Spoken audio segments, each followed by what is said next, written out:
Okay, here's my quick roundup for July 2025 as we race towards what might be the end of humanity. And as usual, I'm going to track the positive progress, intelligence, agency, and machines, and the risk, misuse, alignment failure, and disruption using the I am mad acronym. And I'm going to add a couple of slides on governance at the end. So in terms of intelligence, a major achievement for AI in July was that Google and OpenAI, that's ChatGPT, both achieved gold medal level in the International Math Olympiad. I remember trying to compete in it myself many years ago, and I can tell you this requires a very high level of intelligence and a very high level of creativity. I doubt 1 in a billion people could achieve what AI achieved in July. In terms of agency, well, ChatGPT isn't ChatGPT anymore. It doesn't just chat, it's now an agent. It can go out and do stuff for you, actually take actions in the real world. And that was launched in July. And so AI is truly out of the box now. We can't in any way fool ourselves that AI is just sitting in its box. It's going out there and taking actions in the real world. And machines, so a very nice video, this is marketing, but still from Skilled, backed by Amazon. They're creating a brain for all kinds of robots. And this really shows us again that the hard problem in robotics isn't the hardware. The hard problem is the software. And as AI progresses very rapidly, so will robots. And that means that human labor, drivers, warehouse, etc., is just as threatened as skilled work, as knowledge work, as AI progresses. Okay, so moving on to the threats. Misuse, so we know that deepfakes are used for fraud, and now they're used for political fraud as well. So we found out in July that a deepfake was pretending to be Secretary of State Marco Rubio and calling up ambassadors and senators pretending to be him. Alignment failure, so we've known now for some months that, we've known for years that alignment is a very difficult thing to define. How do we give AI human values where we ourselves don't really know what our values are?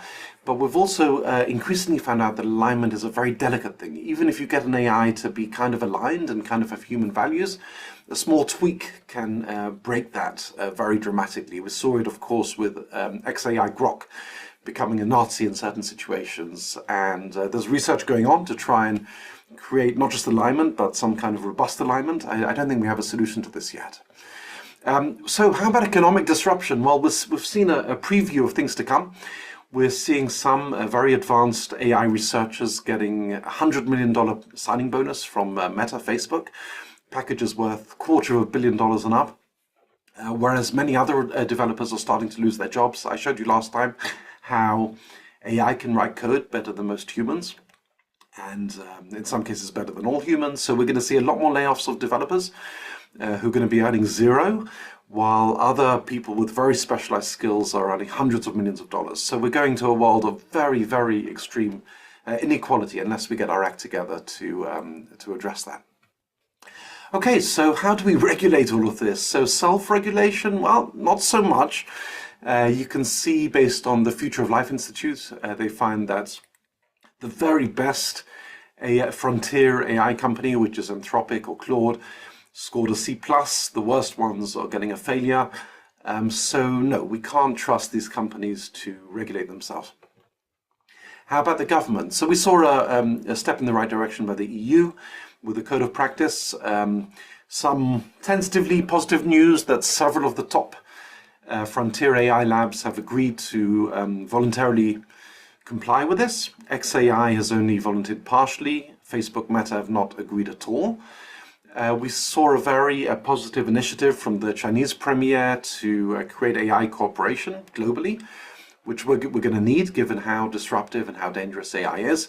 But back in the United States, we've got the America's Action Plan, which is very clear that the American President Donald Trump wants to achieve unquestioned and unchallenged global technological dominance. So he's really turning this into an arms race. Now, I recommend again reading AI 2027. There's a website called AI-2027, which where the very best researchers and forecasters lay out how AI is going to develop.